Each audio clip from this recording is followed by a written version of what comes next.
yesterday afternoon.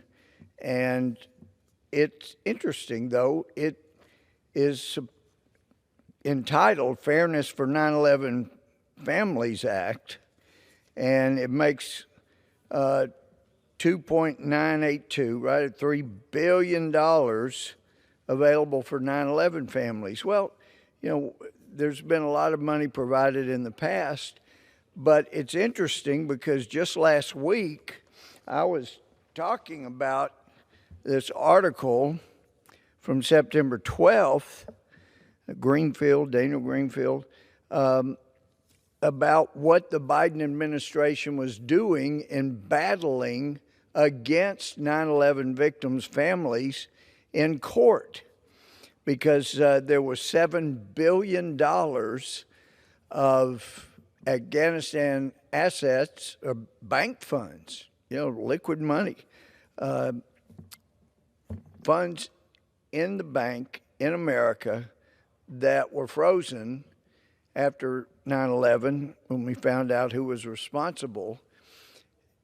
And the 9/11 victims' families have sued, and they had gotten a judgment against the Taliban, Al-Qaeda, and Iran for $6 billion. So, as this article points out, White House Democrats have a history of fighting against terror victims who are suing Islamic terrorists. The Obama administration battled American terror victims suing the PLO.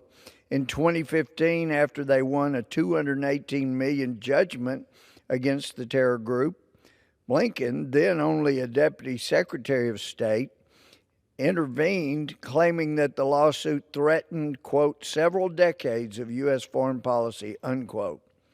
In other words, took up for the terrorists against the victim families. The article points out, but now Biden administration fighting 9/11 victims on behalf of the Taliban. At stake are billions of dollars being held by the Afghan Central Bank Fund in the United States. So further down, it points out, since Afghanistan has assets in this country, the United States, including $7 billion in bank funds, it's now entirely possible for the victims to collect that money. Biden officially announced that he was splitting the $7 billion between the families of the victims and a trust fund to provide, quote, humanitarian aid, unquote, for the people of Afghanistan.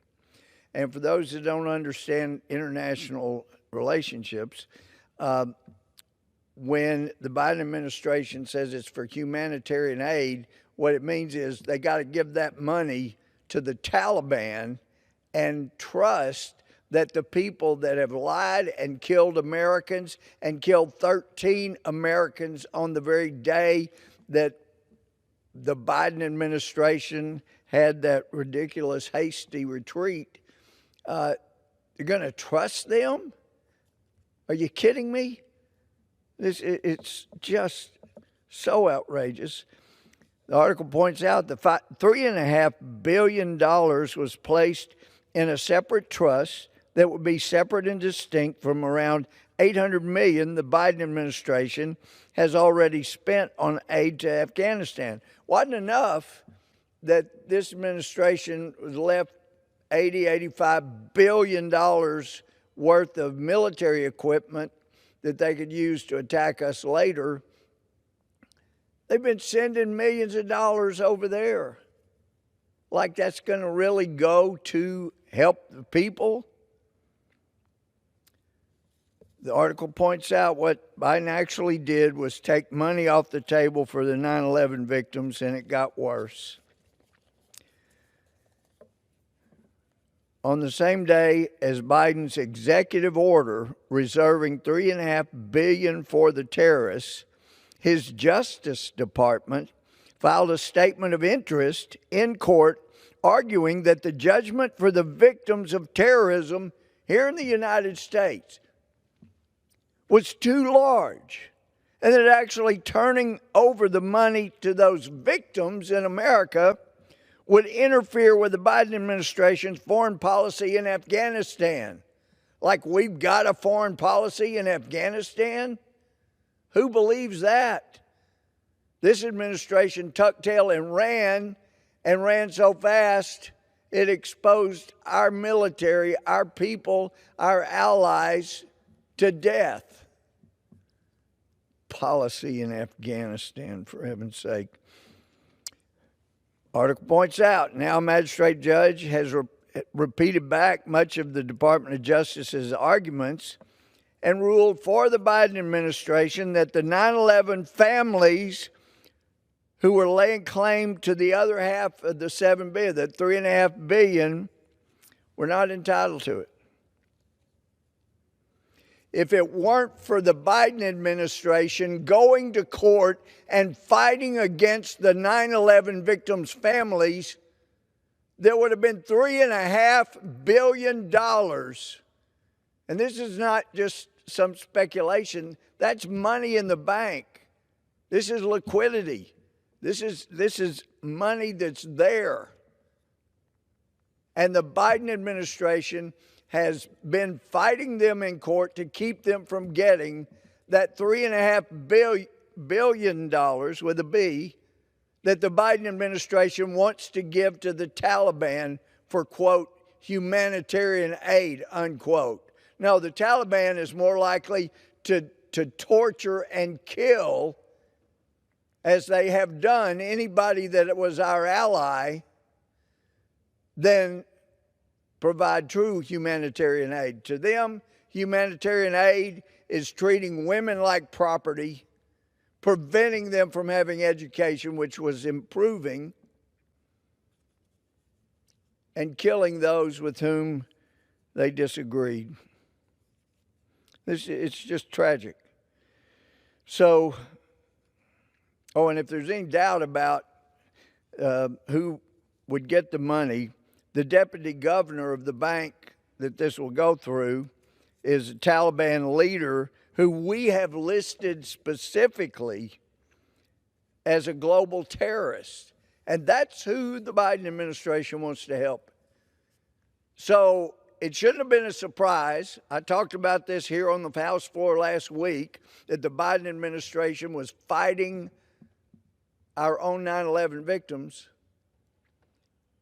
trying to keep them from getting reimbursement from the terrorists. So what happens? The last thing, here we come, running in here. We don't want the 9/11 families too mad at us. Let's take $3 billion that American taxpayers have paid and give that to the 9/11 victims instead of the $3.5 billion that belongs to the Taliban, we're told by this administration. Well, I think most Americans, if they knew that this had gone on, would say this is crazy. You actually want to give the people responsible for killing 3,000 Americans $3.5 billion so that you can take taxpayer money from Americans and give that for the damages that the terrorists did? That makes no sense, but it does explain why the last bill for the next month and a half was $3 billion of taxpayers' money that the Biden administration wants to use instead of the $3.5 billion that they say they need to send to the terrorists, the Taliban in Afghanistan. It was bad enough that this administration deserted our allies in Afghanistan